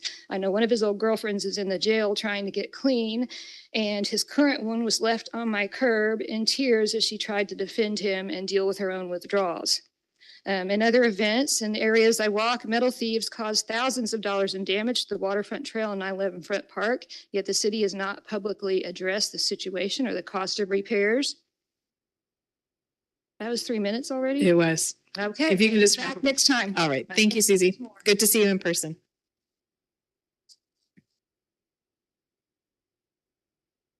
All right, Stephen Palaio again. I live in the county, have a couple businesses here in the city. Tonight's discussion, I guess, proved my initial comment here. We seem to have a consistent bit of dysfunction in our LTAC. And I just want to remind everybody that this is something we created, the latest issue. It seems like for the tax collector role, if you collected taxes in the city, you could probably have that person on LTAC.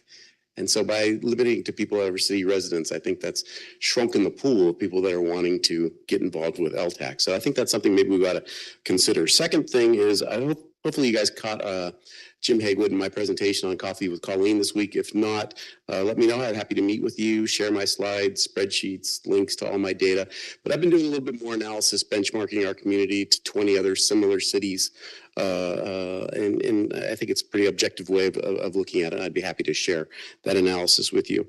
The third point I really want to make is some of my own, I don't know, just to feed your own mosaic here. Last night at the Elevate PA meeting, Mark Abshire mentioned that it looks like this year's 4th of July, we're not going to be able to have fireworks at this point. We just talked a little bit about morale for the city. I think this would hurt kind of a reputation and morale. So it seems like it's a money issue, it's a barge issue, it's many issues. We still have the same sponsors. It looks like maybe we need more to cover the inflation for this, but I think this is something hopefully we can start to work on now and maybe find a solution for that. A couple other puzzle pieces for your mosaic. Colleen spoke this morning at the Port Angeles Business Association breakfast. She was in Olympia meeting with Ferguson, Governor Ferguson as well, who basically told her to prepare for potentially EDC budgets being cut in half as well. Third and last data point was Valley Medical in Renton. In talking to Daryl Wolf of OMC, he says this is one of the largest hospital districts, if not the largest, in Washington. They announced layoffs of more than 100 people. And it was directly resulting as a result of pauses in Medicare-related or Medicaid, pardon me. And in talking to Daryl about it, he simply said, "And we have a worse payer mix than they do." So again, this is another one of these indicators that continue to scare me. So I mentioned the last time I was here, contingency planning. I heard a little bit about it from James today. I think we really need to be prepared for hunkering down. That's all. Thanks. Thank you, Stephen. Anyone else? Justin? There are no hands online.